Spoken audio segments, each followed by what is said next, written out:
Yeah. my first question I gotta ask. I know a lot of people say, you gotta be careful looking for a wife West Africa. So, what's your take on that? Do you think that is it still possible for men to go travel to Western Africa and to find a good wife? Okay, yeah, I've heard like a lot of like stereotypes with people saying Western African women are more aggressive and they nag a lot, they are combative. Then the ones on the East Africa are mostly kind of quiet. But I would say it kind of has something to do with language. Because we in West Africa, most of our languages, we might be speaking in our language and it just sound like we're very aggressive, but it's just the language. Yeah, But even the men. I know a couple Nigerians, and we had some conversation. But whenever I see them on the phone, talking to other Nigerians, I'm like, "You guys fighting? Y'all good?" yeah, like I think I've met a lot of people who be like, but wait, are they having an argument? I'm like, no, they're just having a normal conversation. They could probably be happy, excited, and they just we go loud. So it's our language, and me specifically, our language. Even there's this language that will demand you to actually put in more force, like the Hmm. intonations, the sound, the tone.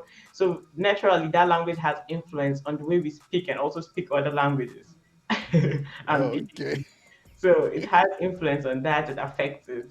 So that's why we might sound, because I was wondering also, but I had to like figure it out. And then I noticed Mhm. in this part of Africa, their languages are very calm, soft. So thereby it Really? actually made all of them like the way they speak is very in a soft tone. They are mostly calm. Which part?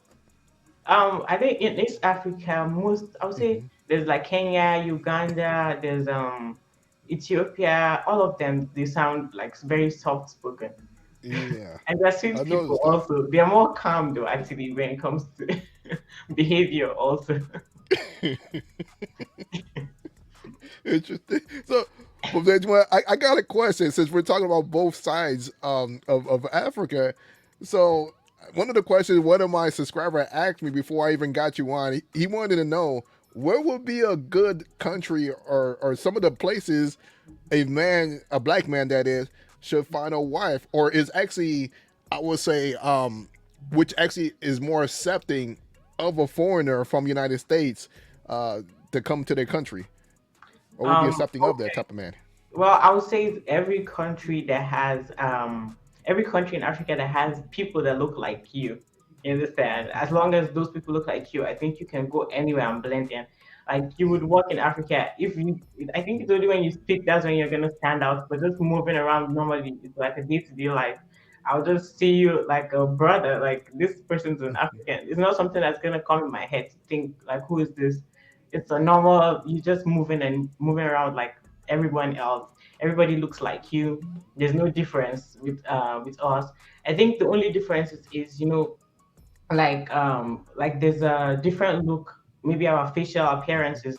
People from West Okay. Africa or even some people like Uganda, Kenya, we all look the same. Then Ethiopia is like they kind of have like a different appearance. They look kind of Yeah, different. that's true. So, but still at that, there's no racial segregation in most of all those African countries. So you go there, you're the same, you're seen as a brother, you're seen as a sister. So there's really, as long as you find someone that you really like there and you blend in, you look the same, there's no problem. You'll be good. So what happens if they notice? Let's say, for example, I go to Africa, and I blend in, but then when I start talking, how would they perceive me as far as the women or so, or just people in general? Okay, so usually I think there's this thought that actually I think surrounds Africa and most countries. They believe that people coming from a foreign land. I think it's what the media portrays. Like everybody is rich. Like You got the so movies, there's yeah. this mindset of riches. Like once you see a foreigner, especially coming from the United States, the UK, like that person is definitely rich. But I think it's just the mindset. Just like most people, also when I came here, I realized that most people actually don't really know much about Africa, and they think when they think about Mm, Africa, all they think about is poverty. So it's actually the whole thing. Like the media is portraying a different thing here in the yeah, West, while the media is portraying a different thing in Africa on how they will look at the Western world. So there's this thought that, oh, these people are rich, like things like that. But so you might get a situation where, let's say you're buying something you as a foreigner, and then they hear your voice, like your accent, it's different. You might actually get like a price. The price on you is just gonna go up immediately. It's gonna be really. different. It's gonna So, be so different. basically become more of a superstar. Yeah, Basically become more like a superstar. yeah. People The get more price, attracted and so forth. the price will be different for you. But I think how you and yeah, a lot of people might actually might get like false. People are not really genuine. Like that's gonna Hmm. attract it. But I think it's kind of something that happens to most foreigners when they go to places everywhere around the world, not just Africa. Yeah. So, but it depends on your approach to it. Like if you have people like the way when my husband came, also when he traveled to me, one thing I did was he wasn't really speaking. Since he looks like all of us, the only thing Hmm. was I would just be the one like talking to the people.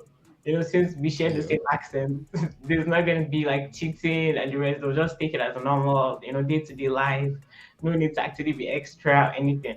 So if you have someone who speaks the local language, this person can speak, and then the person already knows the prices of things.